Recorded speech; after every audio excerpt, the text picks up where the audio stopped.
Good morning student. तो आज के सेशन में हम कॉन्गो के बारे में जानेंगे और थोड़ी प्रैक्टिस भी करेंगे। तो सबसे पहले ये जो इंस्ट्रूमेंट है कॉन्गो, वो अफ्रीकन इंस्ट्रूमेंट है। आपने जेम्बे का नाम सुना होगा, कॉन्गो का नाम सुना होगा, और भी एक इंस्ट्रूमेंट है बोंगो, जिसमें एक बेस और एक ट्रेबल रहता है। तो ये हमारे पास जो कॉन्गो है उसमें एक बेस और दो ट्रेबल है। तो तीनों की आवाज़ अलग अलग है, मैं आपको सुना देता हूँ।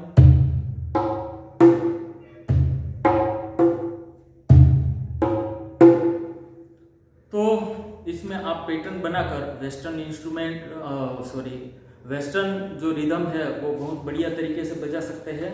इंडियन रिदम और लोकगीत की भी रिदम आप इसमें बजा सकते हैं, मगर इसका जो उठाव है वो वेस्टर्न रिदम में सबसे ज़्यादा आता है, क्योंकि ये वेस्टर्न इंस्ट्रूमेंट है।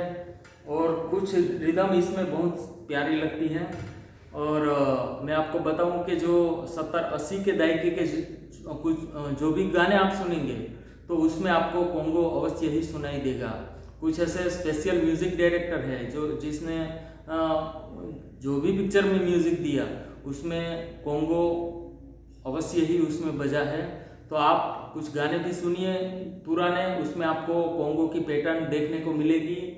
तो जो रिदम है, रिदम और रिदम के वाद्य है, तो उसके लो है वो सभी में एक रहते हैं। तो कोई भी रिदम का वाद्य आपको बजाने के लिए लय होना बहुत ही ज़रूरी है। तो लय की प्रैक्टिस हमने बहुत की है 6th और 7th में। तो रिदम की प्रैक्टिस आपको मात्रा गिनकर ताली देकर आनी चाहिए, और रिदम की थोड़ी नॉलेज आपको है, लय की नॉलेज है, तो इंस्ट्रूमेंट आप ज़रूर ट्राई कर सकते हैं, बजा सकते हैं। तो आप ताली देना आपको सबसे पहले आना चाहिए। कोई भी गाने में आप ताली दीजिए, आपको पता चलेगा कि ये 4 मात्रा है, 8 मात्रा है, 16 मात्रा है, 6 मात्रा है, 7 मात्रा है, 10 मात्रा है। तो आपको ये पहले समझ में आना चाहिए कि इसमें कितनी मात्रा बजाई जा सकती है। तो उस हिसाब से आप पैटर्न बना सकते हैं कॉन्गो पर, और कॉन्गो पर आप उसको बजा सकते हैं। तो सबसे पहले ये बेस है, तो ये बेस में कैसे बजता है मैं आपको दिखाता हूँ।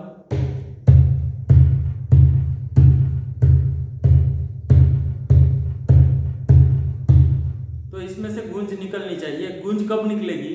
आप हाथ इसके ऊपर ऐसे रख देंगे, ऐसे बजाएंगे, ऐसे मारेंगे तो आवाज़ कतई नहीं आएगी। तो उसके लिए आपको उसके वाइब्रेशन है उसको रोकना नहीं है, बजाकर हाथ थोड़ा सा ऐसे ऊपर रखना है क्रॉस में, तो ही इसकी आवाज़ निकलेगी। और ये जो दोनों ट्रिपल है वो तो उसमें कैसे बजाना है, इसमें भी आप ऐसे बजाएंगे तो आवाज़ नहीं निकलेगी। देखिए, तो इसका जो किनारी है, किनारी पर आप जितना साथ मारेंगे उतनी ही आवाज़ खुल के निकलेगी। ऐसे करेंगे तो आवाज़ नहीं निकलेगी। देखिए, इसको चिपका कर नहीं रखना है। आप जितना ही चिपका कर रखेंगे उतनी ही आवाज़ दबी हुई आएगी, और वो हमारे लिए म्यूज़िक के लिए किसी भी काम की नहीं है। तो उसमें से आवाज़ खुलनी चाहिए। कब खुलेगी? आप जब छटकेंगे, हाथ को छटकना है। पूरे हाथ का जो वजन है ये उंगली पर आना चाहिए। तो उंगली पर पूरी ताकत से उसको मारना है ऐसे।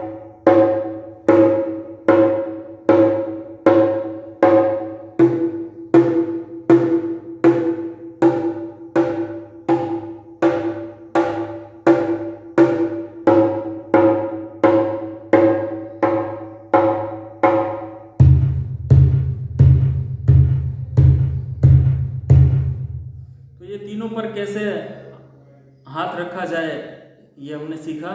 तो ये बेस है, इसके ऊपर कैसे मारना है, ये दोनों ट्रिपल है, इसके ऊपर कैसे मारना है, ये तीनों की आवाज़ अलग अलग निकलेगी। तो सबसे पहले आपको काउंटिंग आना चाहिए। काउंटिंग गीत के अनुसार आपको काउंटिंग आना चाहिए।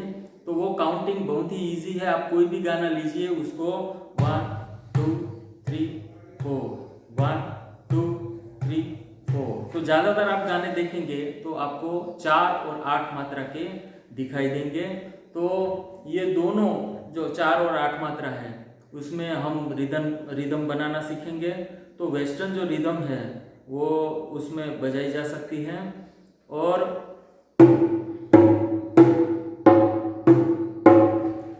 तो रिदम बनाने के लिए पहले आप काउंटिंग करिए 1 2 3 4 और उस पर आप इस पर हाथ लगाइए तो आपको ऑटोमेटिकली रिदम पता चल जाएगी।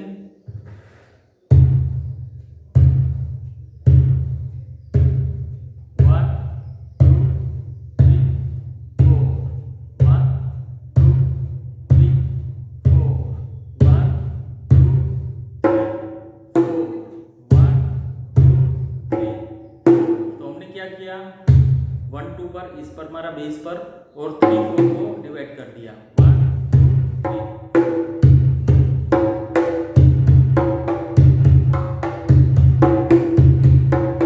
इसको थोड़ा वेरिएशन करिए।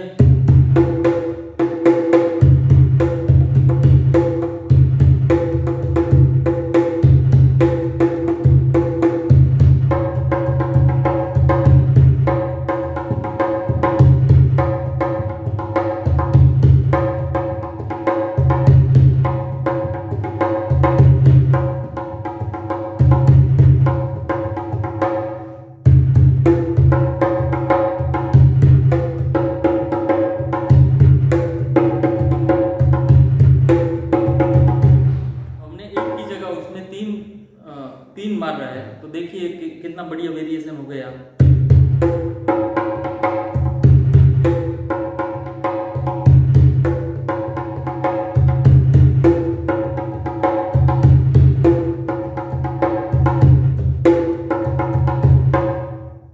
फिर दूसरा वेरिएशन देखते हैं।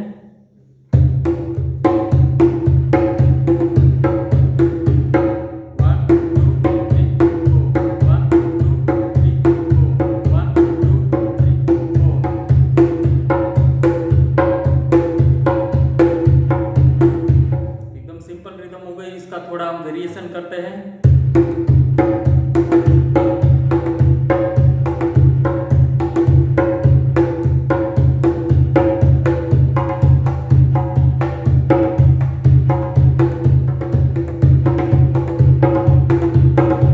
दोनों पर दो बार मारेंगे, एक ही मात्रा में, एक में दो।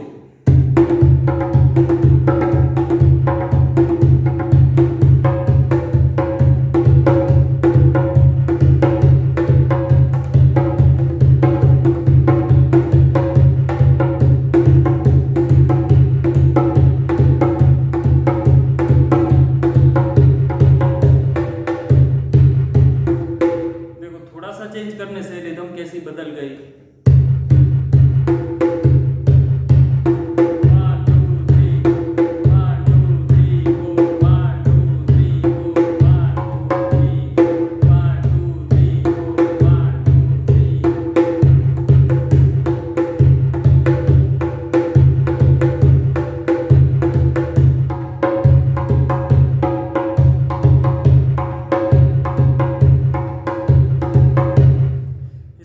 लोकगीत की भी, लोक संगीत की भी रिदम बहुत बढ़िया तरीके से बजा सकते हैं। तो देखिए, सबसे पहले नीचे हम बजाते हैं।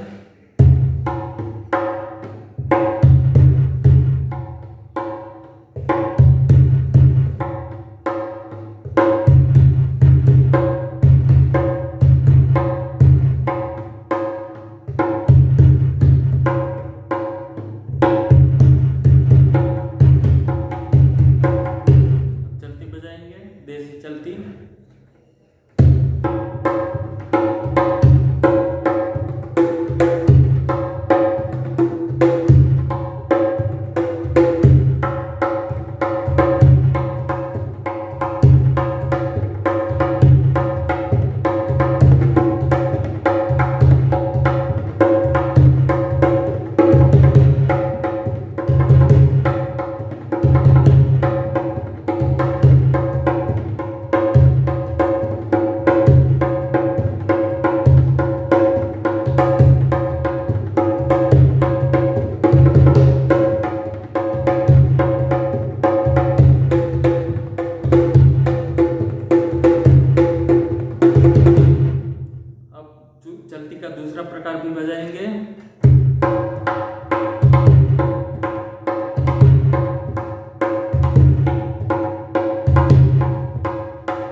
हिंदी गाने हैं, पिक्चर के गाने हैं, उसकी भी रिदम बहुत बढ़िया तरीके से बजाई जा सकती है। गुजराती प्रार्थना है, हिंदी प्रार्थना है, सुगम गीत है, देशभक्ति गीत है, उसकी भी रिदम इसमें बहुत अच्छी तरीके से निकलती है। तो कुछ रिदम हम देखेंगे।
कोंगो है वो बॉलीवुड में भी बहुत ज़्यादा प्रचलित है। आप 70 से 90 के गाने सुनेंगे तो उसमें आपको कोंगो ज़रूर ही सुनाई देगा।